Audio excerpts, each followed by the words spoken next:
समन्ता चक्कवालेषु अत्रा गच्छन्तु देवता सद्धम्मं मुनिराजस्य शृण्वन्तु सग्गमोक्खदं धम्मस्सवन कालो अयं भदन्ता धम्मस्सवन कालो अयं भदन्ता धम्मस्सवन कालो अयं भदन्ता नमो तस् भगवतो अरहतो सम्मा सम्बुद्धस्स नमो तस् भगवतो अरहतो सम्मा सम्बुद्धस्स नमो तस् भगवतो अरहतो सम्मा सम्बुद्धस्स यतो यतो मनो निवारये न दुःखमेति ततो ततो ससब्बतो मनो निवारये ससब्बतो दुःखापमुच्यते न सब्बतो मनो निवारये मनो यतत्तमागतं यतो यतो च पापकं ततो ततो मनो निवारयेति.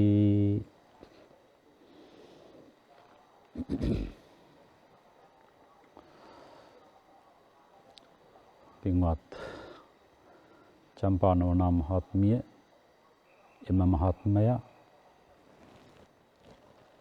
ඇතුළු කොට දුවා දරුවන් මුණුබුරු මිනිබිරියන් සහිත සත්පුරුෂ පින්වතුනි, විශේෂ ධර්මානුශාසනයක් විදිහට බලාපොරොත්තු වුණා සැහෙන කාලයක ඉඳලා ධර්මානුශාසනයක් පවත්වා ගැනීමට යම් ප්‍රමාදයක් සිද්ධ වුණ අපට තියෙන කාර්යබහුලකමත් එක්ක. නමුත් මේ විදිහට හරි අවකාශය අරගෙන සදහැතියන්ගේ උතුම් බලාපොරොත්තු ඉෂ්ට සිද්ධ කරන්නට ඕනේ කියන අදහසින් අද මේ ධර්මානුශාසනය. ධර්මය කියන්නේ අපේ ජීවිතය පිළිබඳව කියලා දෙන පාඩම් මාලාව. ජීවිතයේ ඇතුල් පැත්ත මතු කරන්නේ මේන්. කිසිම ආගමක නොකියවෙන දාර්ශනික පැත්තක් මේ ධර්ම තුල තියෙනවා. කිසිම කෙනෙකුට බැඳීමකින් බන්ධනයකින් තොරව තමා තුළින් යථාර්ථය මේ විශ්වයේ පවතින ඇත්ත අවබෝධ කිරීමට මඟ පෙන්වීමක් පමණක් ලැබෙන ආගම බුද්ධ ආගම. ඒ මඟ පෙන්වීම පමණයි අවශ්‍ය. බුදුරජාණන් වහන්සේ වදාළෙත් තුම්හෙහි කිච්ඡං ආතප්පං අක්ඛාතාරෝ තථාගතා. මඟ පෙන්වීම පමණයි. ඒ නිසා බුදුරජාණන් වහන්සේ වැඩ හිටියා කියලා බුදුරජාණන් වහන්සේට කවුරක්වත් බලෙන් හික්මවන්නට බෑ. කාටවත් බලෙන් සිල් රැකවන්නට, බලෙන් සමත විදර්ශනා භාවනාව වඩවන්නට බෑ. මාර්ගෝපදේශකත්වය දෙනවා ජීවිතේ දකින්නට. ධර්මය අවබෝධ කරනවයි මේ පාවිච්චි කරන ජීවිතයේ යථාර්ථය අවබෝධ කරනවයි කියන්නේ දෙකක් නෙවෙයි එකක්. කුඩා ළමයින්ට වේවා, ලොකු අයට වේවා, මහා උගතුන්ට වේවා, කාට වුණත් ධර්මයේ දාර්ශනික කොටස තමයි මතු කරන්න ඕනේ. වයස් භේදය ධර්ම අවබෝධයට බාධාවක් නැහැ. කෙලෙස් මට්ටම් තමයි ධර්ම අවබෝධයට බාධා වෙනවද නැද්ද කියන එක තීරණය කරන්නේ. කෙලෙස් දිහා බලන ක්‍රමය කියලා දෙන්නෙත් මේ ධර්මයෙන්. මනස විවෘත කරන්නට ඕනේ. මනස නිදහස් කරන්නට ඕනේ. මනස නිදහස් කරනකොට කලබල වෙලා ඉන්න වෙලාවට නොදැනෙන නොවැටහෙන බොහෝ දේ දැනෙනවා වැටහෙනවා. උසස් සිතුම් පැතුම් ආකල්ප සංකල්ප මතුවෙනවා. හිතන්න බැරි තරමට. මොකද අපි මේක ජීවිතයක් ලොකුවට හිතුවට අතීත ඒ ජීවිතවලදී අපි උකහාගෙන තියෙන ගුණාගුණ කොච්චරද කියලා කියන්නට බැරි තරම්. ඒ නිසා ඒ මනස නිදහස් කරනකොට සංසිඳවනකොට ඒ අතීත ජීවිතවලදී අපි දියුණු කරන ලද ගුණහපත්කම් පෙන්눔 කරනවා. ඒ නිසා ඒකම තමයි මහා බෝසතාණන් වහන්සේ නමක් කරන්නේ. එතකොට මේ ධර්මය විශ්ව සත්‍යය. ඒ නිසා මේ ධර්මය කොන්දේසි විරහිතව අවබෝධ කරන්නට පුළුවන්. මේ ධර්මය අවබෝධ කරන්න මේ බුදුරජාණන් වහන්සේ ඉස්සරහින් ඉන්න අවශ්‍ය කරන්නේ නැහැ. බුදුරජාණන් වහන්සේගේ මඟ පෙන්වීම තිබුණා නම් අවබෝධ කරන්නට පුළුවන්. බුදුරජාණන් වහන්සේ බොහෝ අවස්ථාවල වදාරලා තියෙනවා මේ මා ඔය ඇත්තෝ ඉන්නවා කියලා ඔය ඇත්තන් ගැන හැම බලාපොරොත්තුවක් මගෙන් නැහැ. මා වෙනුවෙන් ඔය ඇත්තෝ ඉන්නට ඕනේ කියලා මේ භික්ෂුන් ගියාට කියන්නේ. මා බලාපොරොත්තුෙන් මා වෙනුවෙන් ඔය අය ඉන්නට ඕනේ කියලා එහෙම මානසිකත්වයක් මට නැහැ. ඒක තමයි මේ ධර්මයේ තියෙන සුවිශේෂත්වය. ශාස්ත්‍රවරයාගෙන් තොරව ශාස්ත්‍රවරයාට කිසිම ආකාරයකට බැඳීමකින් තොරව ධර්මයට මුල් තැන දෙන ධර්ම මේක පමණයි. බුදුරජාණන් වහන්සේ පවා ධර්මයයි ගරු කොට ගත්තේ ගුරු කොට ගත්තේ. ඒ නිසා ධර්මය අවබෝධ කරන පුද්ගලයයි බුද්ධ වෙන්නේ.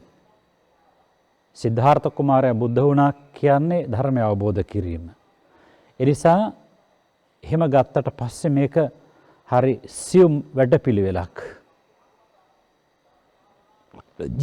ඕනම කෙනෙකුගේ ජීවිතයකට මේක සම්බන්ධ කරන්න පුළුවන්. මනස නිදහස් කරලා බලනවා නම් මේ ධර්මයෙන් උපදෙස් දෙන්නේ මනසටයි ප්‍රධාන වශයෙන්. පුද්ගල සුවිශේෂත්වයන් හොඳට මතක් කරලා දෙනවා. මා නිතරම කියන්නේ පුද්ගල චරිත කියවන්න ඕනේ කියලා. මං වගේ සාමාන්‍යයෙන් ලෝකේ ශ්‍රේෂ්ඨත්වයට පත්වෙච්ච ආගම් නායකයින් නෙවෙයි මා කියන්නේ. විවිධ විද්‍යාඥයෝ, දාර්ශනිකයෝ, නිවහල් චින්තකයෝ ඉන්නවනේ. එන්න ඒ වගේ අය සාමාන්‍ය ජන සමාජයේ ඉන්න අයට වඩා සුවිශේෂත්වයක් තියෙනවා. එතකොට ඒ අය ඒ විද්‍යාවන්ගෙන්, දර්ශනයන්ගෙන්, චින්තනයන්ගෙන් බොහෝ දුරට යනවා සාමාන්‍ය ජන සමාජයට වඩා. මොකද ඒගොල්ලෝ ඒ කාර්යය හේදිලා තියෙන නිසා. එහෙම ගිහිල්ලා ඒ අය ආගම් පිළිබඳවත් ඊට පස්සේ ගවේෂණ කරනවා. ජන සමාජයේ ලොකු සටහනක් තියලා තියෙන නිසා ඒ උදවිය ඒගොල්ලන්ගේ ප්‍රකාශන වගේ පරීක්ෂණවල නිගමන බොහෝ දෙනෙක් ಜಾති භේදයකින්, ආගම් භේදයකින් තොරව, ප්‍රදේශ භේදයකින් තොරව පිළිගන්නවා. ඒ වගේ උදවිය යම් ආගමක් පිළිබඳව යම් ප්‍රකාශන කරනවා නම් ඒ ආගමත් දැන් ආගම් ගොඩක් වෙලාවට කොටු වෙන ස්වභාවයක් තියෙනවානේ. ඒක හැම ආගමකට මේක තියෙනවා.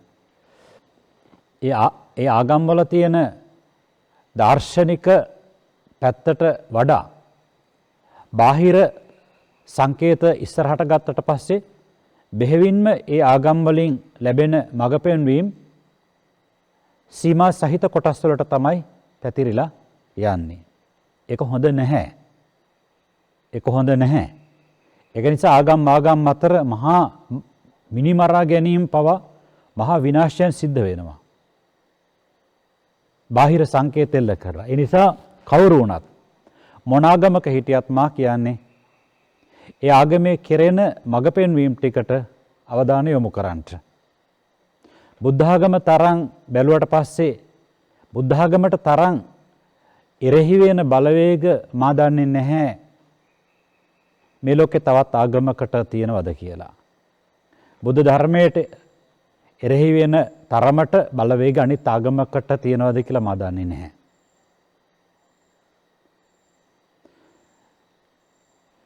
ඒකට ප්‍රධානම හේතුව මම හිතන්නේ විද්‍යාඥයෝ, මහා දාර්ශනිකයෝ, මහා නිදහස් චින්තකයෝ ඒ අය ඒගොල්ලන්ගේ පරාසයෙන් ක්ෂේත්‍රයෙන් ඉස්සරහට ගිහිල්ලා මම හිතන්නේ වැඩිපුරම ඇගීමට ලක් කරලා තියෙන්නේ මේ බුද්ධ ධර්මය. එතකොට එහෙම වුණාට පස්සේ අර ආගම් ග්‍රහණය කරගෙන හිටපු උදවිය එක ආගමකවත් දර්ශනය ගවේෂණය කරලා නැති උදවියට හරියට රිදෙනවා. ඒක කතෝලික ක්‍රිස්තියානි හින්දු නෙවෙයි. ඒක බෞද්ධයත් ඒ රිදවා ගැනීම සිද්ධ කරනවා. බුදුදහම හොඳට තේරුම් ගත්තු කෙනෙකුට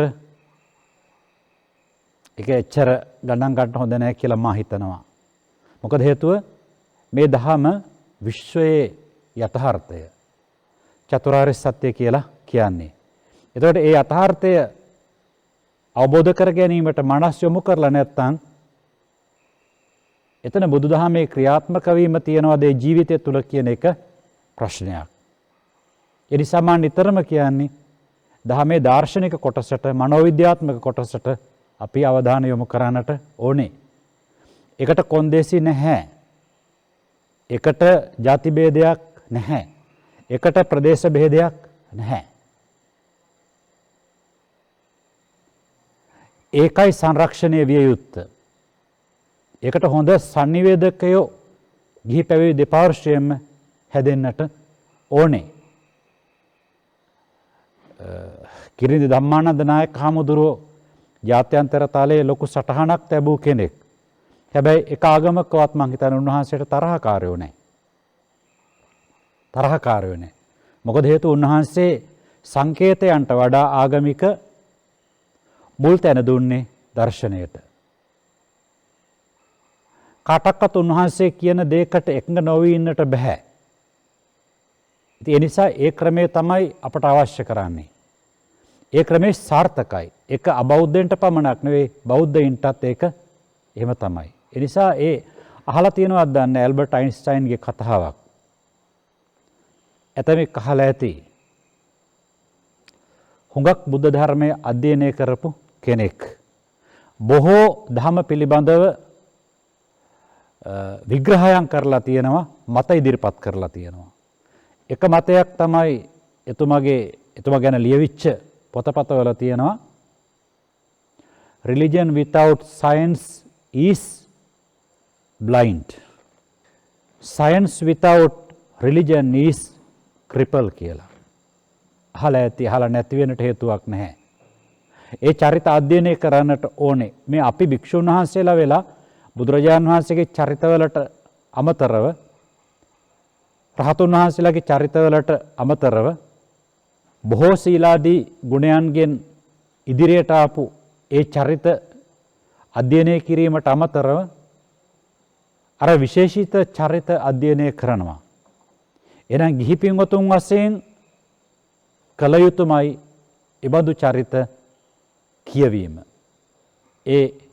එතුමා කියලා තියෙන්නේ නවීන විද්‍යාවෙන් තොර ආගම අඳුරුයි කියලා. ඒ බුද්ධ ආගම ගැන නෙමෙයි, ඒකේ විස්තරය බලන්න ඒ පොත අරගෙන ඒක කියලා තියෙන බුද්ධ ආගම පිළිබඳව නෙවෙයි. සිසු ආගම් පිළිබඳව. ඒක කියලා තියෙන්නේ. ඊළඟට ආගමෙන් තොර විද්‍යාව අසම්පූර්ණයි කියලා තියෙන්නේ ඒ බුද්ධ ආගම පිළිබඳව.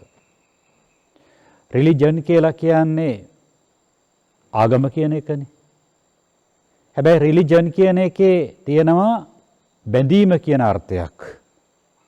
බැඳීම කියන අර්ථය තියෙනකොට රිලිජන් කියන එකේ එක බුද්ධ ආගමට ඒ රිලිජන් කියන පදේ ඉංග්‍රීසි භාෂාවේ පාවිච්චි කරන පදේ ගැලපෙන්නේ නැහැ.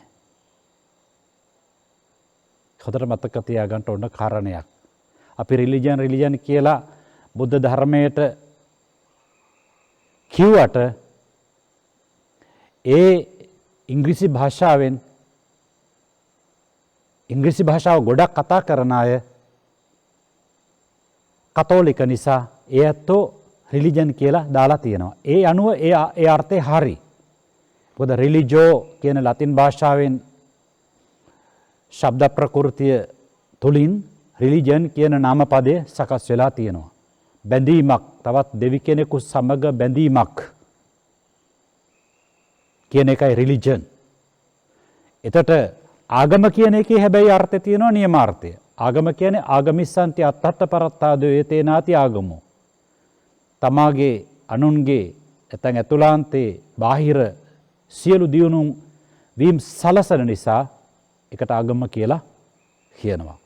ඒතර ආගම සමානයි රිලිජන් කියවට පස්සේ ඒක සමාන නැහැ. ඒක වෙනස්. එතකොට දෙවෙනිවට කියපු මේ විද්‍යාව, නවීන විද්‍යාව ආගමට සම්බන්ධයක් නැත්නම් ආගමෙන් තොරයි නම් ඒක අඩුපාඩු සහිතයි කියලා කියවා. ඒ කීවේ බුද්ධ ධර්මය නැමැති ආගම පිළිබඳවයි. ඉතින් ඒ නිසා ඒ විදිහට මේ අධ්‍යයනය කළ යුතුයි මෙවුවා. දැන් අපි මෙහෙම කිව්වට මන්දි. මේවා අධ්‍යයනය කළ යුතුයි.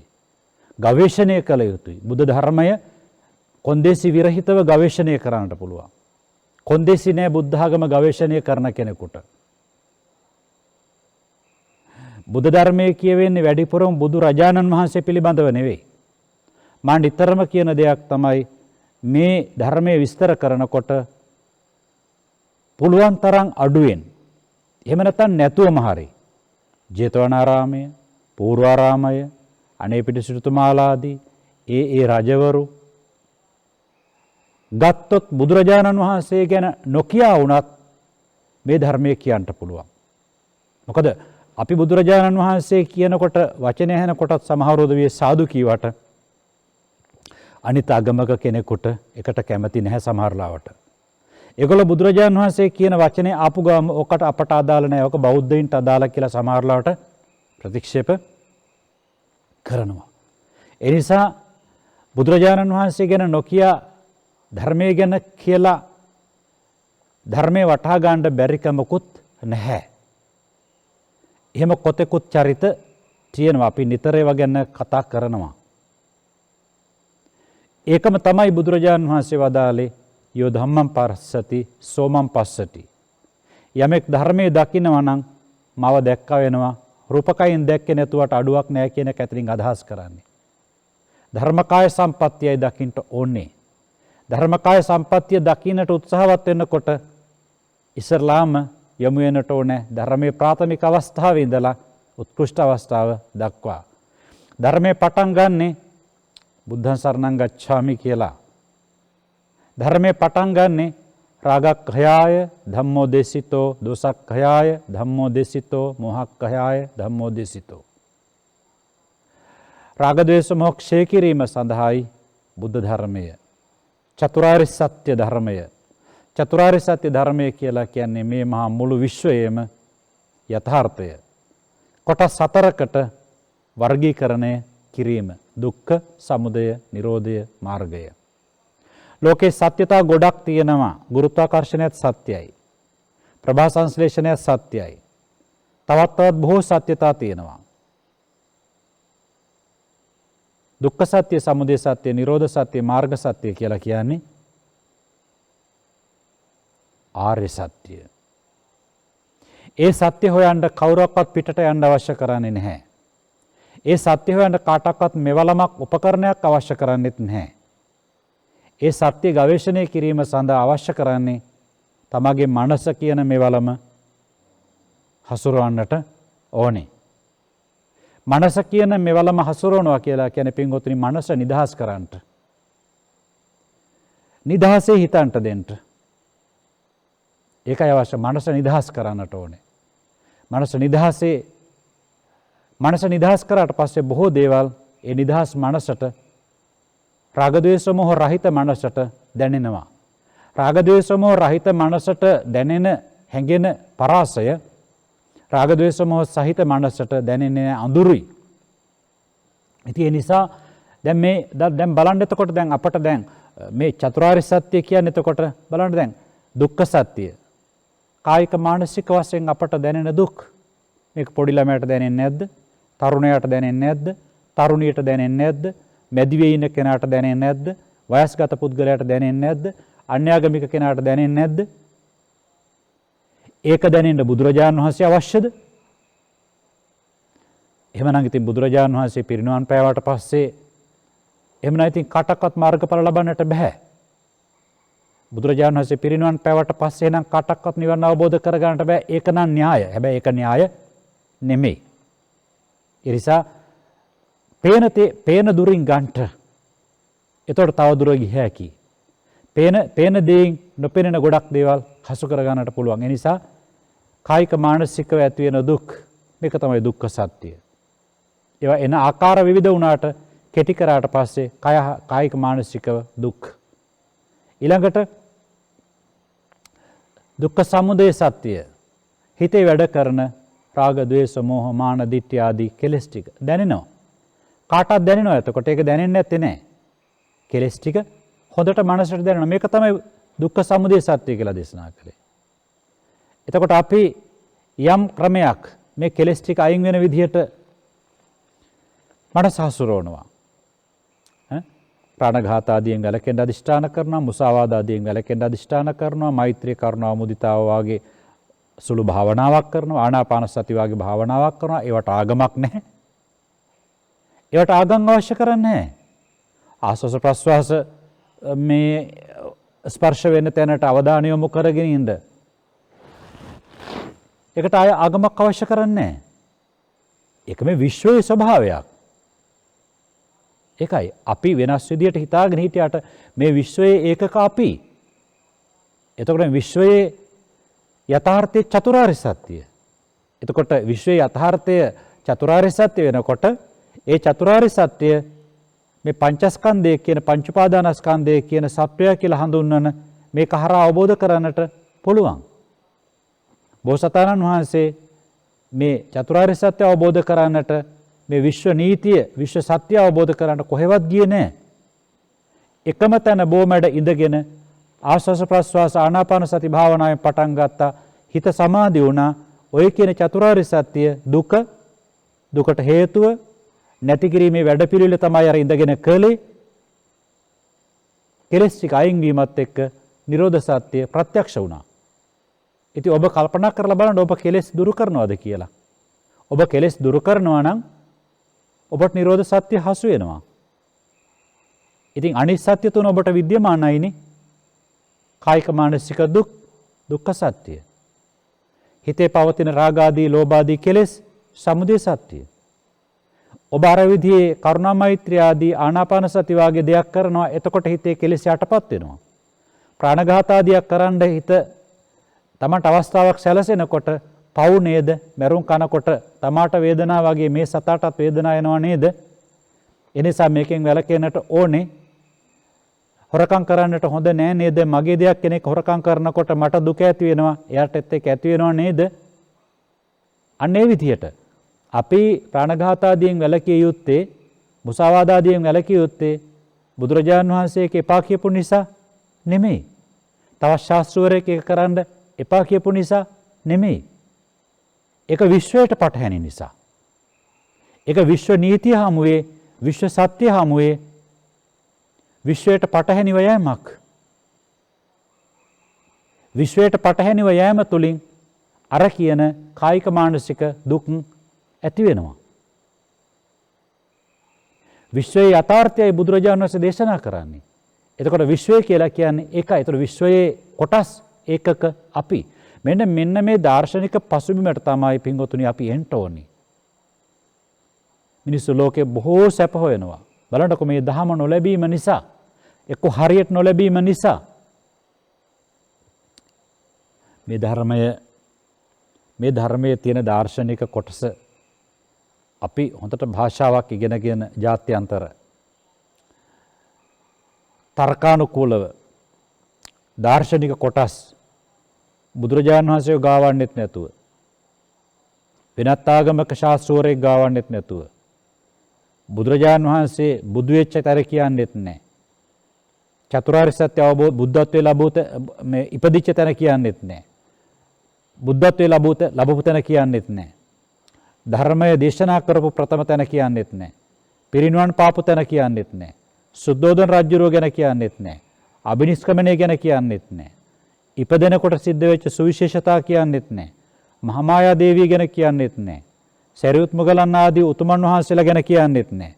දේවරම් මහා විහාරාදිය කියන්නෙත් නැහැ. ඒකක්වත් නොකිය බුද්ධ ධර්මයේ කියන්න බැරිද? හොඳටම පුළුවන්. එයි විශ්වයේ යථාර්ථයයි බුද්ධ ධර්මය. ඒ විශ්වයේ යථාර්ථය කියලා දෙනකොට අපි බුද්ධ ධර්මය කියවා වෙනවා. ඒ බුද්ධ ධර්මය කියන මේ විශ්වයේ යථාර්ථයේ චතුරාර්ය සත්‍ය අවබෝධ කිරීමට බුදුරජාණන් වහන්සේ ගැන නොකියා කීවා කියලා බුදුරජාණන් වහන්සේට අගෞරවයක් කියලා ඔබ හිතනවද? එහෙම එකක් නැහැ. බුදුරජාණන් වහන්සේට අවශ්‍ය කරේ උන්වහන්සේට ගරු කරන පිරිසක් නෙවෙයි.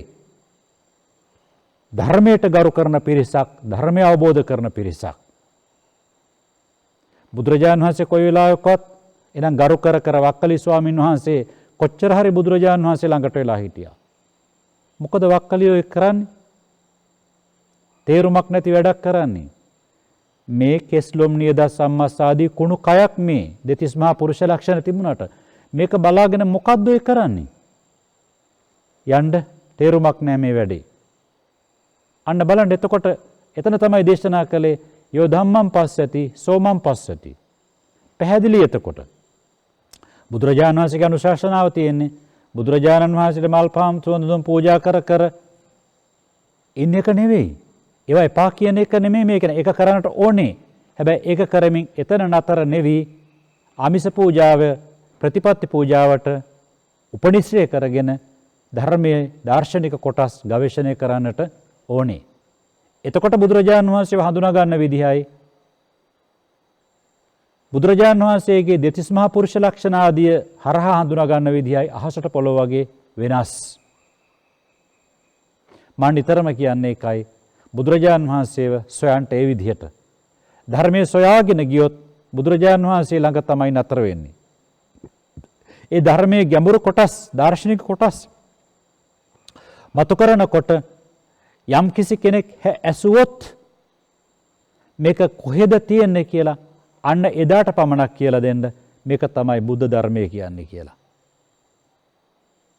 මේක බුද්ධ ධර්මය කියලා කියන්නේ මේ චතුරාර්ය සත්‍ය ධර්මයට බුදුරජාණන් වහන්සේ විසින් අවබෝධ කරපු නිසා. නැත්තම් මේක ධර්මය. Universal truth. Natural phenomena. මේක තමයි චතුරාර්ය සත්‍ය. විශ්වයේ යථාර්ථය. ඒ නිසා මේ මගට එන්න පින්වත. මේ මග හරි සාන්තයි. වෙන මාර්ගවල ගියාට දුක නැති කරගන්න කියලා දැන් සමහර බලන්නකො බටහිර ලෝකයේ මිනිස්සු ලෝකේ වටේ යනවා ලක්ෂ ගණන් කෝටි ගණන් වියදම් කරගෙන. ඒ ධනයක් තියෙනවා. ගිහිල්ලා බලනවත් දැන් සැප සම්පූර්ණ වෙයි, දැන් සැප සම්පූර්ණ වෙයි. ඒගොල්ලන්ට මගක් නැහැ. ඒගොල්ලන්ට යන්න ඕනකම තිබුණත් ඒගොල්ලන්ට පැහැදිලි මගක් නැහැ. මගක් නැති නිසා ඒගොල්ලෝ සැප සම්පූර්ණ වෙයි කියලා හිතාගෙන විවිධ දෑ කරනවා. ඒත් සම්පූර්ණ වෙන්නේ නැහැ. දැන් අපි යතින් ගොඩක් වාසනාවන්තයි, භාග්‍යවන්තයි. ඇයි? අපට මේ මඟ පෙන්වීම. ඒකයි මම කියන්නේ නිතරම පුළුල් මානසිකත්වයක් ගොඩනගා ගන්නට ඕනේ. පුළුල් දර්ශනයක්, පුළුල් දැක්මක් අවශ්‍ය කරනවා. එහෙම ඇති කරගත්තට පස්සේ හුඟක් දේවල් හරි ලේසි. දැන් සීල සමාධි ප්‍රඥා ගුණ පුරනවා කියලා සමත විදර්ශනා භාවනා කරනවා කියලා කෙනෙක් කොටු වෙන්නට එපා. එහෙම කොටු වෙන්නට ගියොත් අපි කියමුකෝ කොටු වෙලා ටික කරගත්තා. ඒ කියන්නේ කොටු වෙනවා කියලා කියන්නේ ගොඩක් වෙලාවට අපි ඒ අවස්ථාවවලදී කරන්නේ මේ කොටු වෙනවා කියලා ගොඩක් අවස්ථාවලදී අපි කරන්නේ ඒ ගුණාංග පුරාගෙන අපි යනකොට අපි කියනවා මට මේ මග යන්න දෙන්නේ නැත්නම් මේ අයනේ. මට මේ gedara කරදර නිසානේ. මට මේ ප්‍රශ්න නිසානේ. මට මේ දරුවන්ගේ ප්‍රශ්න නිසානේ. ස්වාමියාගේ ප්‍රශ්න නිසානේ. මේ මව්පියන්ගේ මේ ප්‍රශ්න නිසානේ මට. නැත්තම් මට කොච්චර හොඳට මේ සීල සමාධි ප්‍රඥා සමත විදර්ශනා භාවනා කරගන්න පුළුවන්ද? මේ අසනීපකම් නිසානේ. මේ ආර්ථික ප්‍රශ්න නිසානේ. හේතු ගොඩක් පැන නගිනවා. හැබැයි අර පුළුල් මානසිකත්වයක් තියෙන කෙනෙකුට, පුළුල් දර්ශනයක් දැක්මක් තියෙන කෙනෙකුට ඒ වගේ තැන්වලදී යට ඒවා ප්‍රශ්න නෙවෙයි. යට ඒවා ප්‍රශ්න නෙවෙයි. එයා ඒ හැම තැනකදී මනස හරි රිලැක්ස් කරනවා, නිදහස් කරනවා. ඒ කියන්නේ මේවා අත්දැකීම්. මේ අත්දැකීම් එක්ක ජීවිතය යථාර්ථය සොයන්නට ඕනේ. ඒ අත්දැකීම් ආදේශ කරනවා දුක්ඛ සත්‍යයට, සමුදය සත්‍යයට ආදේශ කරනවා. ආදේශ කරලා ඒ හැම දෙයකින්ම මාර්ග සත්‍ය, සීල සමාධි ප්‍රඥා පුරා ගැනීමට උපකාරයක් ගන්නවා. එතකොට ප්‍රශ්න හමුවේ පසුබසින්නේ නැහැ. ප්‍රශ්නයේ යථාර්ථය දකිනවා. අත්දැකීම් හමුවේ එක එක්කෙනාට වරද පටවන්නේ නැහැ. ඒකේ යථාර්ථය දකිනවා. ඒ බඳු අත්දැකීම් වලදී තමන් සීල සමාධි ප්‍රඥා ගුණ වලින් හදාගත්තු සිතේ තත්ත්වය උරඟා බලනවා. දැන් මෙච්චර කල් පිළිවෙත් පිරුවකෝ මගේ මනස පොඩි දෙයකින් කම්පා වෙනවනේ. වැඩේ හරි ගිහිල්ලා නැන්නේ තව. අටලොදාමින් අකම්පිත හිතක් හැදීමනේ බෞද්ධ පරමාර්ථය. කෝ මට ඒකෙන් පොඩි දෙයක්වත් මගේ මනසේ සිද්ධ වෙලා නැහැ නේ. මේ පොඩි දෙයකට නෙමේ ඇලුනේ. පොඩි දෙයකට නෙමේ ගැටුනේ. පොඩි දෙයකින් නෙමේ උද්දාම වුනේ. ඔන්න ඔය ප්‍රශ්න ටික අත්දැකීම් හමුවේ නිදහස් මනසින් Tamanට බලලා අදහසක් ගන්න පුළුවන් නම් සාර්ථක ජීවිතයක්, කල්පනාවෙන් ගත කරන ජීවිතයක්, බෝධිසත්ව චරිතයක ආකෘතිය, ලක්ෂණ ඒ ජීවිතය තුල විද්‍යමානයි. ඒ නිසා පින්වතුනි අපි හරි වාසනාවන්තයි. අපට දුකත් නැති කිරීමේ මාර්ගයත් නැති කිරීමත් මේ ඔක්කොම පැහැදිලිව කියලා දීලා තියෙනවා. බොහෝ දෙනෙකුට ඒක නැහැ. ඒගොල්ලෝ ඒක නැතිකම නිසා දුක් විඳිනවා. අපි තියෙද්දි එකෙන් වැඩ ගන්න නැති නිසා අපි දුක් විඳිනවා. දෙගොල්ලගෙම වෙනසක් නැහැ. ඒ අවාසනාවන්ත තත්වයට නොවැටිය යුතුයි. මෙච්චර ධර්මයක්, මේක මහා පුදුම දෙයක් නේ. මං හැමදාම කියන්නේ විශ්වයේ යථාර්ථය. සීල සමාධි ප්‍රඥා ගුණ පුරනකොට එන කටුක මිහිරි අත්දැකීම් වලට ලොකු තැනක් දෙන්නට එපා. ගණන් නොගෙන යන්න ඒක උපේක්ෂා පාරමිතාව වෙනවා. ගණන් නොගන්නවා කියන එක Tamanටම තේරුම් ගන්නට පුළුවන්. යම් කිසි මිහිරි අත්දැකීමක් ආවා නම් ලාභ, යස, ප්‍රශංසා ආදී අටලොදාමේ අපි හොඳයි කියන පැත්ත ආවනම් බලන්න මනස ඒක ගැන නැවත මතක් වෙනවා නම් ඒක ඔබ උපේක්ෂා වඩලා නැහැ කියන එක සංකේතවත් කරනවා. අලාභයස නිന്ദා දුක් එනකොට ඒක ගොඩක් නැවත කල්පනා කරනවා නම් මතක් කරගන්න තාම දැඩි වේග ගන්නවා. තාම ඒකට මධ්‍යස්ථ වීමට, උපේක්ෂක වීමට, ගණන් නොගෙන හැරීමට තමන්ගේ මනස පසුබහිනවා, දුර්වලයි. මේ තමන්ගේ මනසේ තියෙන දුර්වලතා, දක්ෂතා හඳුනා ගන්නට මේකට කොහේවත් යන්න අවශ්‍ය කරන්නේ ආධ්‍යාත්මික ගවේෂණය, ආධ්‍යාත්මික පරිශ්‍රණය. එක එක්කෙනා කියන දේවල් වලට අනුකූලව හිත බිඳුවා ගණ්ඩයි, හිත උද්දාමයට ගණ්ඩයි පටන් ගත්තොත් කවදා මේකේ කෙලවරකට යන්නද? යට හම්බෙන්නේ නැහැ. බලන්න මේ හැම දෙයක්ම කියවෙන්නේ කොහෙවත් ගැන නෙවෙයි. තමා ගැනමයි. එක කෙනෙක් බුදුරජාණන් වහන්සේට ඇවිල්ලා කියන ඕන්න බලන්න කොච්චර හිතලා තියනවද කියලා. යතෝ මනෝ නිවාරයේ නදුක්ඛ මේති තතෝ. ඉතින් කාලයක් හිතලා තියනවා එතකොට. යම් අවස්ථාවකදී, සියලු අවස්ථාවන්හිදී මනසට මොකොත් එන්න දෙන්නේ නැතුව ආරක්ෂා කරනවා නම් නදුක්ඛ මේති තතෝ. ඒ වෙලාවේදී දුක එන්නේ නැහැ. සසබ්බතෝ මනෝ නිවාරයේ සම්පූර්ණයෙන් මනසට කිසිම අරමුණක් ගන්න නැතුව ඉන්න මට්ටමට ගන්න පුළුවන් නම් සසබ්බතෝ දුක්ඛා පමුච්ඡති. එයා සියලු දුකින් මිදුණා කියලා. දැන් මේ සාමාන්‍ය දැක්මක්, මේ මහා ඉහළ දාර්ශනික දැක්මක් නෙවෙයි මේ බුදුරජාණන් වහන්සේ කෙනෙක් ඇවිල්ලා කියනවා එතකොට. දැන් ඕක සාමාන්‍ය මනුෂ්‍යත් කියනවානේ මට මේ මොකෝවත් හිතන්නේ නැතුව අර ඉහළ ආකාශයේ වාගේ ඉන්න තියෙනවා නම් කිසිම දෙයක් හිතට එන්නේ නැතුව කොච්චර සැපද කියලා. එහෙම වෙන්නේ නැහැ. මනසේ ස්වභාවය හිතන එක. හිතන එක වළක්වන්නට නතර කරන්නට කාටවත් බෑ. හැබැයි හිතන්නේ කෝකද කියන එක කල්පනා කරලා නොහිතිය යුත්ත සිතිය යුත්ත කලබනාකරණය කරගෙන පුළුවන් නොසිතිය යුත්ත දුක ඇතිවීමට හේතු වෙන විදිහට නොසිතීම, සැප ඇතිවීමට හේතු වෙන විදිහට කල්පනා කිරීම. මේක කරන්නට පුළුවන්.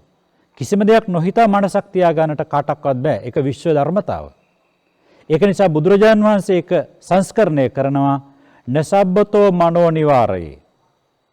සම්පූර්ණයෙන්ම හිත නොවැළැක්විය යුතුයි. යතෝ මනෝ යතත් මාංගතං. යම් අවස්ථාවක මනස මේ කෙලෙසුන්ගෙන් තදංග වශයෙන් දාන ආදී සාමාන්‍ය පින්කමක් කරනකොට මනස නිදහස් වුණා නම්, ප්‍රථමාදී ධ්‍යාන වලටපත් වෙනකොට මනස කෙලෙසුන්ගෙන් ඉවත් වුණා නම්, සෝවාන් ආදී මාර්ග පිළිවෙලින් කෙලෙස් දුරු වුණා නම් ආය මොකොත් නිවාරණය කරන්න කියලා දෙයක් ඇත්තේ නැහැ.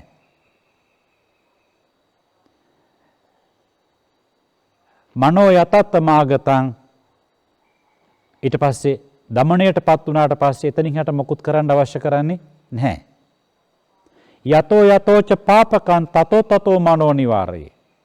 යම් යම් වෙලාවකදී රාගය, තෘෂ්ණාව, ලෝභය, ද්වේෂය, මෝහය, මාන්නය, ditthිය, ඨිනමිද්ධය, හිතේ විසිරීම, විචිකිච්ඡාව, ක්‍රෝධය, උපනාහය, මක්ඛය, පලාසය, ඊර්ෂ්‍යාව, මසුරුකම, කපටිකම, නැති ගුණ පෙන්වීම, ඇති අගුණ වැසීම, තම්බ අකීකරුකම, සාරම්භ එකට එක කිරීම කීම, අත්ුක්කංශන පරවම්බන තමා හුවා දැක්වීම, අනුන්ට අපහාස කිරීම, මෙන්න මේ කියන මේ ලාමක පාපී ධර්මයන්ගෙන් හිත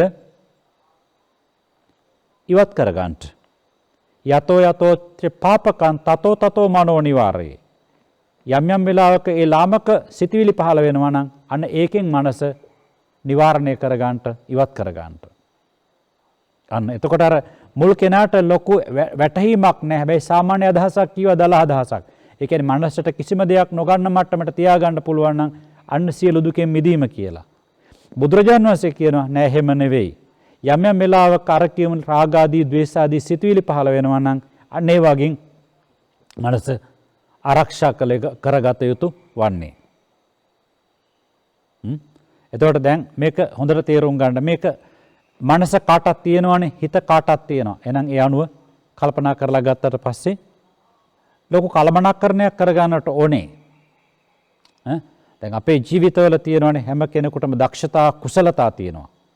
එතකොට මොනතරම් දක්ෂතා, කුසලතා තිබුණත් ඒක කලමනාකරණයක් නැත්තම් ඉදිරියකට යන්නට බෑ. හොඳ ඉලක්කයකට යන්නට බෑ. මැනේජ්මන්ට් එක දුර්වල නම් යන්න බෑ. අන්න ඒකයි. එතකොට හැම දෙයක්ම ගවේෂණය කිරීම හරි හොඳයි. යම් කිසි කෙනෙක් යමක් ගවේෂණය කරන්න, නිවැරදි ශිල්පයක්, නිවැරදි ශාස්ත්‍රයක් ගවේෂණය කරන්න යනවා නම් කවුරක්වත් ඒක වළක්වන්නට එපා. හැබැයි ගවේෂණය කරන්න අපි කියමුකෝ දැන් පරිගණක පාවිච්චි කරනවා. ඊළඟට දුරකථන පාවිච්චි කරනවා. තවත් ඔය නවීන විද්‍යාවේ තියෙන තාක්ෂණික උපකරණ කොච්චර පාවිච්චි කරනවද? සියුම් උපකරණ. ඒක කවුරක්වත් වළක්වන්න හොඳ නැහැ. කිසි කෙනෙක් වළක්වන්නට හොඳ නැහැ. හැබැයි ඒකේ පාවිච්චි කරන ආකාරය මෙහෙම පාවිච්චි කරොත් විනාශයකට හේතු වෙනවා. මෙහෙම පාවිච්චි කරොත් ඒක වැඩදායි.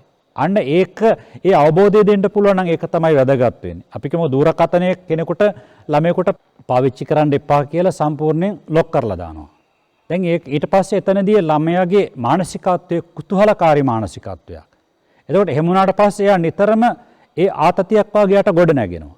ඒ නිසා එතනදි කළ යුත්තේ මොනම දෙයක් වුණත් ඔක එක පමණක් නෙවෙයි මා කියන්නේ මොනම දෙයක් වුණත් අත්දැකීමෙන් යුතුව එහෙම නැත්නම් අත්දැකීමට ඉස්සරලා ඒක පිළිබඳව පූර්ණ විග්‍රහයක් කරලා ඒ තේරුම තමයි ඇති කරලා දෙන්න අවශ්‍ය කරන්නේ. ඊට පස්සේ වැළකෙන එක තමයි සාර්ථක. කොටු කරන එක නෙවෙයි බුද්ධ ආගමේ කොටු කරන ක්‍රමය කොයි පැත්තකින්වත් අදාළ නැහැ. ඒ නිසා තම තමාගේ අපේ ඔබේ කාගේ වුණත් ඒ දක්ෂතාවන් සුවිශේෂී සසරෙන් පිහිටපු අනිවාර්යෙන් ඒවා දියුණු කරන්නට ඕනේ. එතකොට අපි හඳුනා ගන්නට ඕන ජීවිත කළමනාකරණයකින් ලයිෆ් මැනේජ්මන්ට් එක. ඒක අපි දැනගන්නට ඕනේ විදිහට තමාගේ දක්ෂතා කොයි පැත්තටද වැඩ කරන්නේ කියලා. ඒ දැනගෙන අපි ඒ පැත්තට යොමු වෙන්නට ඕනේ. ඒක තමයි අවශ්‍ය කරන්නේ. අපේ දක්ෂතා විවිධයි, විෂමයි. ඒක හඳුනා ගන්නට හැකියාව තියෙන්නේ ආගමික පක්ෂයේ අපට මව්පියන්ට බුද්ධිමත්, ගුරුවරුන්ට බුද්ධිමත් තමාටත් පුළුවන්. තමාටත් පුළුවන් තමන්ගේ හැකියාවන් කොයි පැත්තටද යොමු වෙන්නේ කියන එක තේරුම් අරගෙන ඒ කියන ආකාරයට ඒ හැකියාවන් දියුණු වෙන මොන කියන්නේ ඒක තාක්ෂණික පැත්තක් වෙන්න පුළුවන්, ශාස්ත්‍රීය පැත්තක් වෙන්නට පුළුවන්, ශිල්පීයමය පැත්තක් වෙන්නට පුළුවන්. ගැටලුවක් නැහැ. ඒ කොහාට හරි යහපත් දෙයකට නම් ඒ පැත්තට යොමු වුණොත් වැඩි දුරක් යන්නට පුළුවන්.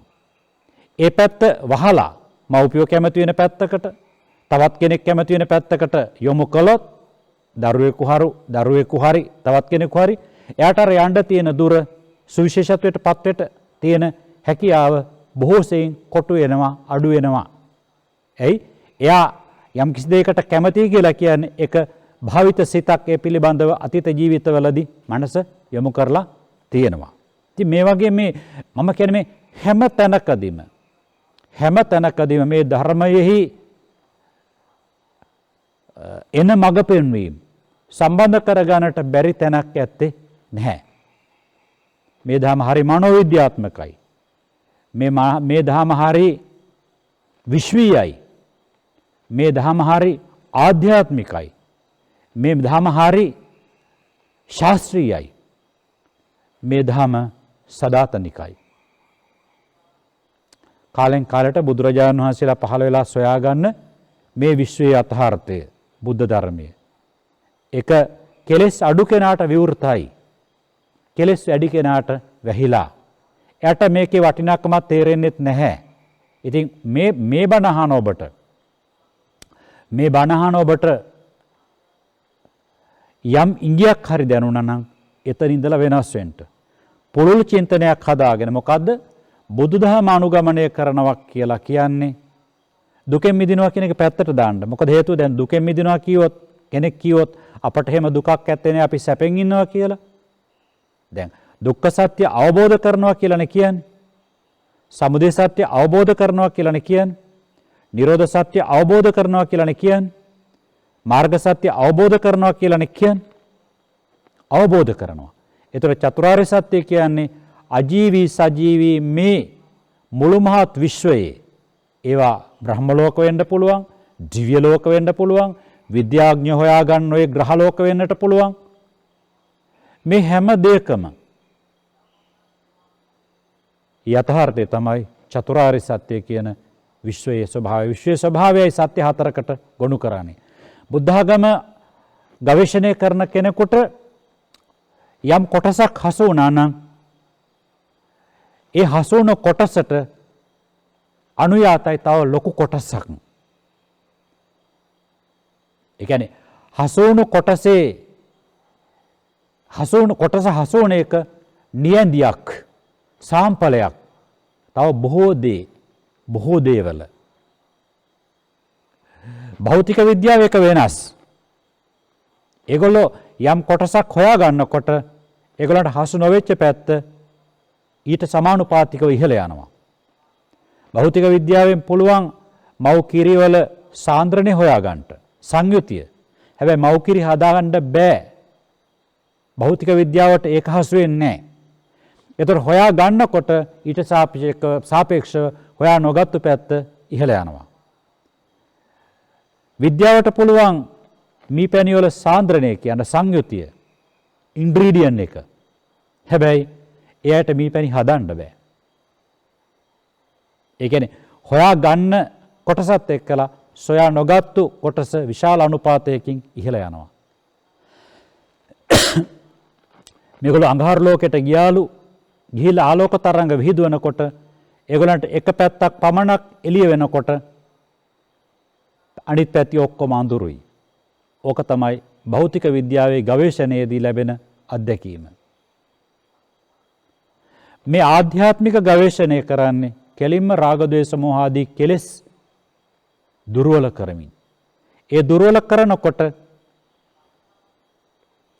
අහුවෙන ටික අර භෞතික විද්‍යාවේ වාගේ අහුවෙන ටික අහුවෙනකොට ඊට සාපේක්ෂව හසු නොවෙච්ච කොටස ඉහළ යන්නේ නැහැ. අහුවෙච්ච කොටස සාම්පලයක් වෙනවා තව බොහෝ කොටස් වල. ඕක තමයි බුදුරජාණන් වහන්සේ චතුරාර්ය සත්‍ය අවබෝධ කරනකොට මේ මුළු මහත් විශ්වයම ඒ සාම්පලය. දැන් අපි 10 දෙනෙක් හිටෝලා අපි පේලියට ඒගොල්ලන්ට අපි 10 දෙනෙක් ඉඳලා ඒගොල්ලන්ට දෙනවා අපි කියමුකෝ රුපියල් 10 කොළ 10 දෙනවා දැන් 10 දෙනෙක් ඉඳලා. එතකොට දැන් මා 10000ක් දුන්නා නම් කෙනෙකුට දුගී මගී කෙනෙකුට අනිත් 10 දුන්නු එක අපට ගණන් කරන්න අවශ්‍ය කරන්නේ නැහැ ගිහිල්ලා. මක් නිසාද? අපි දන්නවා අපි දුන්නු ප්‍රමාණය නියැදිය දන්නවා. එහෙනම් අර වගේ තියෙන ඒ ගානම කියලා දන්නවා. එතකොට මේ චතුරාර්ය සත්‍ය ධර්මය අවබෝධ කරනකොට මේ තමා කියන රූප වේදනා සංඥා සංඛාර විඥාන පංච උපාදානස්කන්ධය චතුරාර්ය සත්‍ය ක්‍රමයට අවබෝධ කරනකොට ආය දිව්‍ය ලෝකේ පංචස්කන්ධ ළඟ ගෙදර පංචස්කන්ධ ස්වාමියා නැමැති පංචස්කන්ධය ලෙඩ වෙච්ච පංචස්කන්ධය බ්‍රහ්ම ලෝකේ පංචස්කන්ධය ඇලදොල ගංගාවල ඉරහඳ තාරකාවල ග්‍රහ ලෝකවල මොනවද තියෙන්නේ හොයන්න යන්න දෙයක් නැහැ. මොකද ඒ හැම දෙයකම නියැදිය මේක. සැකයක් ඉතුරු වෙන්නේ නැහැ. ඔන්නෝක තමයි බුද්ධ ධර්මයෙහි ලක්ෂණය. ඉතින් ඒකයි මම කියන්නේ හැම වෙලාවෙම කියන්නේ මේ ධර්මයේ ගවේෂණය කරන්න. දැන් ඔබට මේ ධර්ම ශ්‍රවණය කරන උදවියට මෙන්න මේ තියරිය හසු වුණා නම් මේ එසෙන්ස් එක හසු වුණා නම් ඔබ එතන ඉඳලා හැම වෙලාවෙම හිතන්න ජීවිත අත්දැකීම් වෙන්න පුළුවන්, කටුකේවා වෙන්න පුළුවන්, මිහිරියව වෙන්න පුළුවන්, තවත් දේවල් වෙන්න පුළුවන්. ඒ හැම දෙයක්ම මේ චතුරාර්ය සත්‍යයට ආදේශ කරලා බැලීමේ විශ්වයේ නීතියයි කියන තැන පිහිටුවාගෙන ඒක විශ්වයේ ස්වභාවයක් කියලා හිතාගෙන දකින්ට ඒ පුළුල් මානසික දාර්ශනික දැක්ම හදාගන්නට. එතකොට රාමුව සකස් වෙලා තියෙනවා. හැබැයි රාමුව තුල එනකොට මේ ඒක හදාගත්තු ගමන්ම ඒ දැක්ම ආපු ගමන්ම ඔක්කොම කෙලෙස් ටික කාගේවත් නැති වෙලා යන්නේ නැහැ. ඒක බලාපොරොත්තු වෙන්නට එපා. හැබැයි කෙලෙස් පිළිබඳවත් අර කලමනාකරණයක් වෙනවා. මොකද හේතුව රාමුව ශක්තිමත් ඉලක්කය ගැනත් හිතනවා. එතකොට ඒ ජීවිතය මේ ධර්මාර්ගයෙන් පිට පැන්නත් පෘතුග්ජන නිසා ඒකේ සීමාවක් තියෙනවා. අපව මේ පැත්තට එනවා. දන්නව හැඟීම් වලදී මනස පාලනය කරගන්න අමාරුයි. හැබැයි පාලනය නොකර ගැනීම නිසා පීඩා ඇති වෙනවා කියලා දන්නවා. හැබැයි පාලනය කරගන්නට Tamanට ඕනේ කියලා දන්නවා. හැබැයි ඒ ඇත්ත මනස පිළිගන්න තරම් ශක්තිමත් නැහැ. හැබැයි ශක්තිමත් නැති වුණාට ශක්තිමත් කරගත යුතුයි කියන තැන ඉන්නවා. එහෙමනම් ඒ ශක්තිමත් වෙන ක්‍රමය මොකක්ද කියලා හොයනවා. ඒ විශ්වීය ගවේෂණය බුද්ධ ධර්මයේ ගවේෂණයමයි. දෙකක් නැහැ. ඉතින් ඔන්න ඔතන පිහිටාගෙන තමයි අපි යා යුත්තේ මේ ධර්මය අවබෝධ කරන්නට ජීවිතේ කොතන හිටියත්. බාල, මහලු, ලපටි, තරුණ, ස්ත්‍රී, පුරුෂ ඔය හැම තැනටම පටන් ගැනීමේදී අවශ්‍ය කරන්නේම වෙන කුමක්වත් නෙවෙයි හොඳ බණ පොත් කිහිපයක් කියවන්න. හොඳ බණ පොත් කිහිපයක් බුද්ධ ධර්මයේ පිළිබඳව ඇත්තමයි දාර්ශනික කොටස්ම ගැබ්බෙලා ලියවෙච්ච පොත් ගාක් තියෙනවා ඉංග්‍රීසියෙන්. ඒ කියන්නේ ඒගොල්ලෝ නිදහස් චින්තකයෝ. ඒගොල්ලෝ කොන්දේසි ඔප්ෂන්ස් ඒගොල්ලන්ට කොන්දේසි නැහැ. ඒගොල්ලෝ නිදහසේ හිතනවා. දැන් අපට සාමාන්‍ය පාරම්පරික බෞද්ධ උදවියට තියෙනවා භයක් තියෙනවා. ඒ කියන්නේ මෙහෙම හේතුවොත් පව් සිද්ධ වෙනවද? මෙහෙම හේතුවොත් පව් සිද්ධ වෙනවද? අපි හිතනකොට අපට ගොඩාක් බැඳීම් තියෙනවා.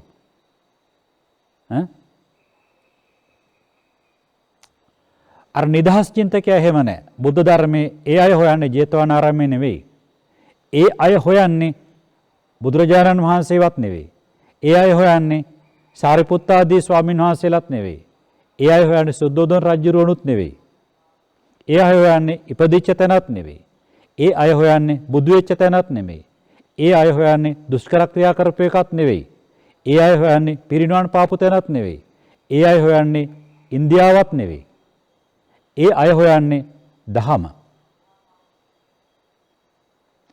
කාටක්වත් මේ බුදුරජාණන් මේ බෝසතාණන් වහන්සේ ලුම්බිනියේ උපන්නා ලංකාවේ උපන්නා කියලා ඕක හැවුවා කියලා කාටක්වත් නිවන් මාර්ගක් ඇරෙන්නේ නැහැ. දැන් අද ඒ වගේ බොහොම ලද බොළඳ ආයුධනේ පාවිච්චි කරන්නේ මේ මන්දබුද්ධික මිනිස්සු හරවන්ට. හරියටම ගත්තොත් අපට මොකද බුදුරජාණන් වහන්සේ කොහේ උපදුනාම?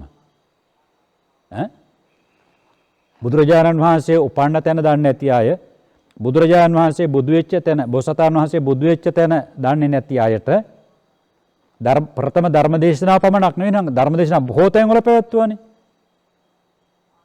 ඒ එක තැනකවත් ධර්ම දේශනා කරපු එක තැනක්වත් නොදන්න කෙනෙකුට ධර්මය අවබෝධ කරන්න බැරිද? පිරිනිවන් පාපු තැන නොදන්න කෙනෙකුට ධර්මය වටහා ගන්න බැරිද? බුදුරජාණන් වහන්සේගේ පියා ගැන නොදන්න කෙනෙකුට ධර්මය අවබෝධ කරන්න බැරිද?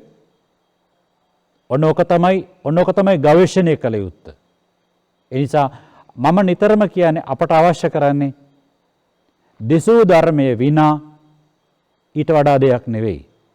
බුදුරජාණන් වහන්සේ වදාළේ භික්ෂුවක් හරි භික්ෂුණියක් හරි උපාසක උපාසිකාවක් හරි ධර්මානුධර්ම ප්‍රතිපත්තියේ නියැලෙනවා නම් එයා තථාගතං සක්කරෝති ගරුකරෝති මානේති පූජේති අපචයති පරමාය පටිපත්ති පූජාය කියලා. පැහැදිලි.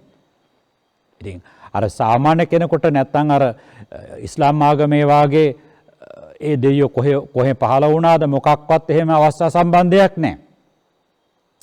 මේකේ තියෙනවා පිළිසිඳගත්තු තැන ඉඳලා නෙවෙයි මහා මායා දේවියදී. අර සාරා සංකල්ප ලක්ෂයක් නෙවෙයි 20 සංකල්ප ලක්ෂයක් මුළුල්ලේ මේ පුහුණුව සිද්ධ කරගෙන ආවා කියන වගට සාධක තියෙනවා. හැබැයි ඒ කාරණා ඔබේ මනසට එකපාර විද්‍යමාන වෙන්නේ නැහනේ. විනිවිද යන්නේ නැහනේ. හැබැයි දුක්ඛ සත්‍ය, සමුදය සත්‍ය, නිරෝධ සත්‍ය, මාර්ග සත්‍ය මේ විශ්ව සත්‍යතාව ඒක ඔබේ මනස තුලින් දකින්නට බැරිද? ඒක ඔබේ මනසෙන් අවබෝධ කරගත්තු දවසට ඔබ යනවාද සිද්ධාර්ථ කුමාරයා උපන්න තැන හොයන්ට? ඔබ යනවාද බුද්ධත්වයේ ලැබපු තැන හොයන්ට? ඔබ යනවාද ධම්සක් පැවතුම් සූත්‍ර දේශනාව ආදී ඒක විතරක් නෙවෙයි නේනම්. තව කොච්චර ධර්ම දේශනා කරපු තැන් තියෙනවද? ඒව හොයන එකද බුද්ධ ආගම කියලා කියන්නේ. පිරිනිවන් පාපු තැන ඒව හොයන එකද බුද්ධ ධර්මයේ කියලා කියන්නේ. ඒවා පිළිබඳව කිසිම දෙයක් නොදන්න කෙනෙකුට බුද්ධ ධර්මය අවබෝධ කරන්න බැරිද? බුද්ධ ධර්මය කියන්නේ විශ්වය නම්, විශ්වයේ යථාර්ථය නම් ඒක අවබෝධ කරන්න මොකටද අර වගේ දේවල්? ඒ නිසා ඒ වගේ ඒ උපදිච්ච තැන් ආදී පිළිබඳව විකාර කතා කියන මිනිස්සු ඔන්න ඔය විදිහට බොල් කරලා දාන්නට ඕනේ. එක හාමුදුරු කෙනෙක් ඇයි ලංකාවේ උපන්නා කියලා, තව හාමුදුරු කෙනෙක් කෙනා තායිලන්තේ උපන්නා කියලා, තව හාමුදුරු කෙනා තවත් කොහේ උපන්නා කියලා. අපටත් ඔය මහා මාතෘකා මේවා ඉතින් මහ ලොකුවට ගන්නවා. ඒවද ගන්න ඕනේ. තමා ළඟ මේක තියෙනවා, මේක අවබෝධ කර ගැනීමට අවශ්‍ය කරන සියලු ටික තියෙනවා. ඒ නිසා ඒක තුලින් ඒක අවබෝධ කරනවා මිසක ওই වටේ යන්න අවශ්‍යකමක් නැත්තේ නැහැ. දිත්තේ දිත්ත මත්තං සුතේ සුත මත්තං මුතේ මුත මත්තං විඤ්ඤාතේ විඤ්ඤාත මත්තං යමක් දැක්කනම් ඒකට ඇලීම් ඇති කරන්නත් එපා ගැටීම් ඇති කරගන්නත් එපා මුලා වෙන්නත් එපා. ඒ රූපය තුලට සම්පූර්ණ මානසික අවධානය යොමු කරන්න. ඒකේ තියෙන අනිත්‍ය දුක්ඛ අනාත්ම කියන විශ්වනීතියයි. ශබ්දය, ගන්ධය, රසය, ස්පර්ශය මනසින් ගත්තු ධර්මතා. යථාර්ථය දකින්න අවබෝධ වුණා. එතකොට මේ දාරුචිර උතුමන් වහන්සේ දන්නවද සිද්ධාර්ථ කුමාරයා කොහෙද උපන්නේ කියලා? එතකොට ඒ වෙනකොට අර බ්‍රහ්මයෙක් ඇවිල්ලා නිකුවේ මොකද කරන්නේ ගිහිල්ලා අන්න ඉන්නවා 121 එහා පැත්තේ ජේතවනාරාමයේ කියලා සවැත් නුවර. එතෙන්ද ගිහිල්ලා අහගන්න ඔය මොකද කරන්නේ? නේද? එහෙම නෙවුනේ. එතකොට දන්නවද මහාමායා දේවී අම්මා කියලා? දන්නවද පළවෙනි ධර්මදේශනාව පැවැත්වුවේ ඉස්පතනාරාමේ කියලා? දන්නවද දාරුචිර උතුමන් වහන්සේ මේ බුද්ධත්වයේ ලැබුවේ බෝසතාණන් වහන්සේ බොමැඩද කියලා? නෑ, දන්නේ නැහැ. ධර්මාවබෝධයට ඒ නොදැනීම බාධාවක් වුණාද? නෑ, මේකක් නෑ. ඒ නිසා ඔන්න ඕවා අල්ලාගෙන හරේ උපන්නයි මෙහෙ උපන්නයි කියලා විකාර කියන මානසික ලෙඩුන්ගේ කතාලා දාන්න පැත්තකට. අපට අවශ්‍ය කරන්නේ ධර්මයයි කියන තැනට ආවට පස්සේ මේ ධර්මයේ අඳුරු තැනක් නැහැ. ඇයි? කායික මානසික දුක්ඛ සත්‍ය, රාග ද්වේෂ මෝහ ආදී හිතේ පහළ වෙන කෙලෙස් සමුදය සත්‍ය, ඒවා දුරු කිරීමේ වැඩපිළිවෙල සීල සමාධි ප්‍රඥා සමථ විදර්ශනා භාවනා මාර්ග සත්‍ය. ඒ කෙලෙස් ටික අඩු කරගෙන දුර්වල කරගෙන දියාරු කරගෙන ගියාට පස්සේ යම් දවසක ඒක දුරු වෙනවා. ඒක නිරෝධ සත්‍ය. ඔච්චරයි. වටපිටාව නෙවෙයි වැදගත් වෙන්නේ. අවස්ථා සම්බන්ධය නෙමෙයි වැදගත් වෙන්නේ. ඒ නිසා මෙන්න මේ දාර්ශනික පසුවීමට එන්න. එහෙමනම් ඔන්න ඔය කියවෙච්ච කාරණා ටික මං හිතන්නේ ඔබ ධර්මයේ ගවේෂණය කිරීමට බලාපොරොත්තු වෙන කෙනෙක් නම් මං හිතන්නේ ඒකට පූර්විකාවක් ප්‍රවේශයක් වෙයි කියලා මා හිතනවා. ඒ නිසා තම තමා දැනුගත්කම් ලබාගෙන තියෙන එක ඊට හොඳයි. ඒ දැනුගත්කම් තුලින් හැරෙන්න මේ පැත්තට අත්හදා බැලීමක් විදිහට හරි මේ ගවේෂණයට ලොකු දුරක් යන්න ඔබට හැකියාව ලැබෙයි. ලොකු මිහිරක් දැනේ. මේක මෙච්චර කාල අපට යටපත් වෙලා තිබුණා නේද කියලා, දැන් හසු වුණා නේද කියලා, හරියට හසු වෙනවා නේද කියලා දැනේ. ඒ විදිහට තමයි ඉස්සරහට යන්න ඕනේ. ඉතින් එහෙමනම් ත්‍රිපිටක ධර්මයේ පිළිබඳවම සාරාංශයක් ඇටිකොට තමයි ඔය කාරණා ටික මතු කළේ. ඒක කාගේ ජීවිතවලටත් සම්බන්ධ කර ගැනීමට පුළුවන්. මෙතන මා මව්පිය උපස්ථානයේ කිව්වේ නැහැ. මියගිය ඥාතීන් ගැන කිව්වේ නැහැ. වැඩිහිටියන් පිදීම ගැන කිව්වේ නැහැ. මා කිව්වේ ජීවිතය දකින්න.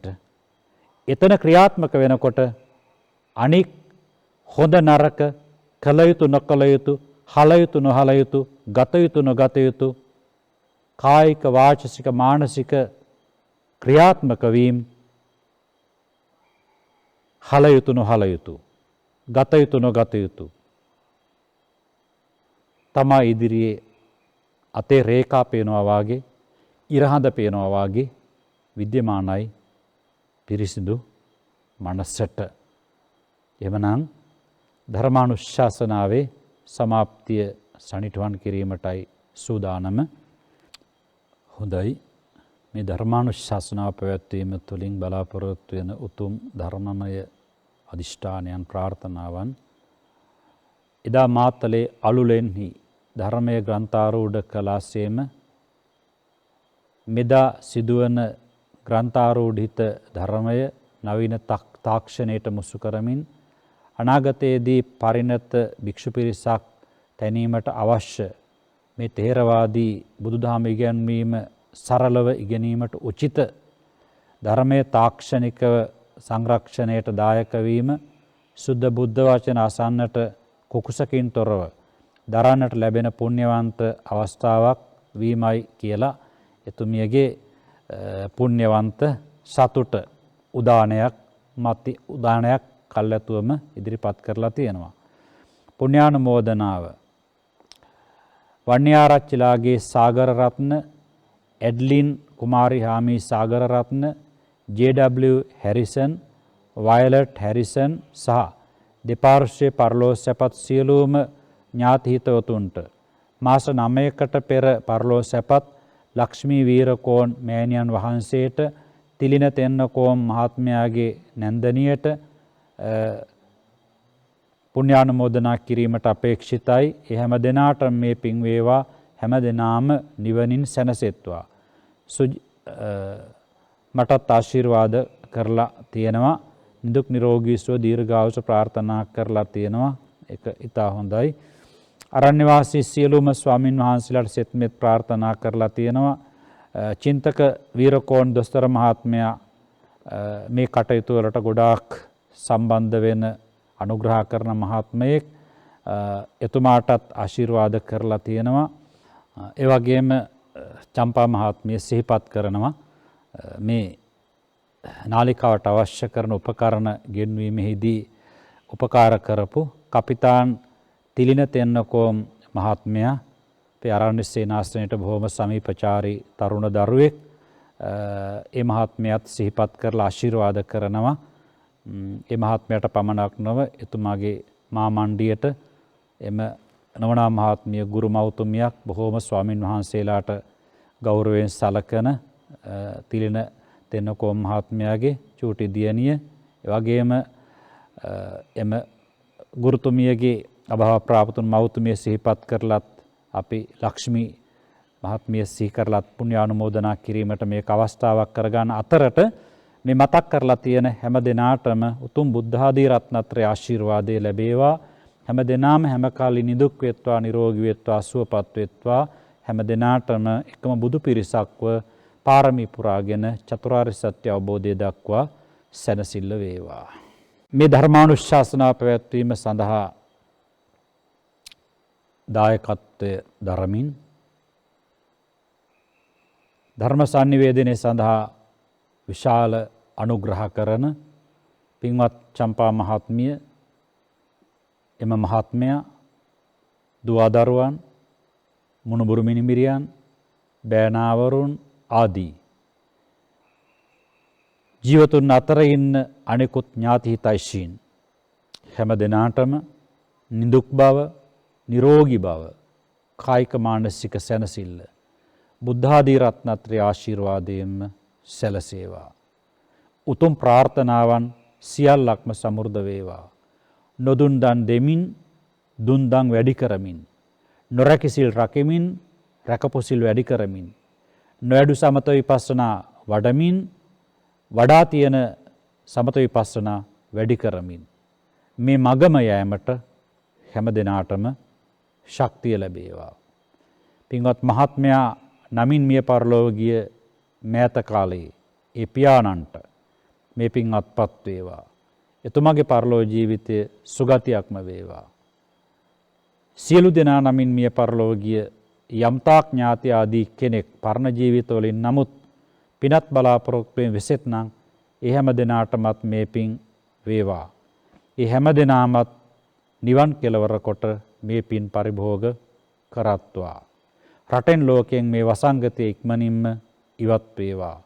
හැම දිනාටම හිතවත්, මදහත්, අහිතවත්, දේශීය, විදේශීය හැම දිනාටම සැනසුම වේවා. හැම දිනාටම සියලු යහපත සිද්ධ වේවා. සත්‍ය අවබෝධ කර ගැනීමට බලාපොරොත්තු වෙන හැම දිනාටම ඒ අවබෝධය දක්වාම නුවණ දියුණු වේවා. හැම දිනාටම සෙත් වේවා, මෙත් වේවා, යහපත වේවා, ශාන්තිය වේවා.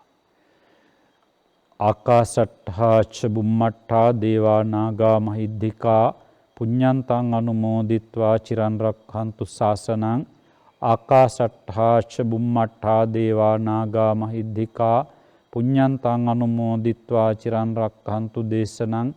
ආකාසට්ඨා ච බුම්මට්ඨා දේවා නාග මහිද්దికා පුඤ්ඤන්තං අනුමෝදිත්වා චිරං රක්ඛන්තු මම් පරම් ඉදම්මේ ඥාතීනං හෝතු සුඛිතා හොන්තු ඥාතයෝ ඉදම්මේ ඥාතීනං හෝතු සුඛිතා හොන්තු ඥාතයෝ ඉදම්මේ ඥාතීනං හෝතු සුඛිතා හොන්තු ඥාතයෝ ඉමිනා පුඤ්ඤ කම්මේන මාමේ බාල සමාගමෝ සතං සමාගමෝ හෝතු යාව නිබ්බානපත්තියා ඉමිනා පුඤ්ඤ කම්මේන මාමේ බාල සමාගමෝ සතං සමාගමෝ හෝතු යාව නිබ්බානපත්තියා ඉමිනා පුඤ්ඤ කම්මේන මාමේ බාල සමාගමෝ සතං සමාගමෝ හෝතු යාව නිබ්බානපත්තියා අභිවාදන සීලිස්ස නිච්ඡං වුද්ධාපචායිනෝ චත්තාරෝ ධම්මා වඩ්ඩಂತಿ ආයුවන්නෝ සුඛං බලං ආයුරාෝග්‍ය සම්පatti සග්ග සම්පatti මේවච අතෝ නිබ්බාන සම්පatti මිනාතේ සමිජ්ජතු.